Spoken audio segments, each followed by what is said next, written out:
মৃত্যুর স্বাদ সবাইকে গ্রহণ করতে হবে। এই ভিডিওটা দেখলে আপনি এটাই বুঝতে পারবেন যে অহংকার করে কি হবে। একদিন সবাই এইভাবে মাটির সাথে মিশে যাব। সো সবাই ভালো পথে চলুন, নামাজ পড়ুন এবং আল্লাহকে স্মরণ করুন। বাড়ি ঘর টাকা পয়সা কোনো কিছু আপনার সাথে যাবে না।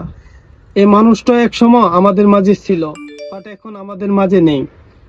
তার নিথর দেহটা পর্যন্ত পচে গেছে, মাটির সাথে মিশে গেছে। আজকে শুধু তার এই হাড়গুলো পাওয়া গেছে। তো একদিন আমরা সবাই এই 3.5 হাত মাটির ঘরে চলে যাব।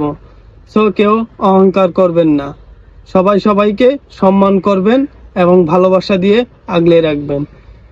এই সুন্দর পৃথিবী সবাই একদিন ত্যাগ করে চলে যাব ওপারে। সো কেউ কাউকে নিয়ে হিংসা, গীবত এগুলো কোনো কিছু করবেন না। আর এই ভিডিওটা ভালো লাগলে সবাই শেয়ার করবেন। আর যদি পারেন এই ভিডিওটা দেখার পর থেকে সবাই 5 ওয়াক্ত নামাজ পড়ার চেষ্টা করবেন।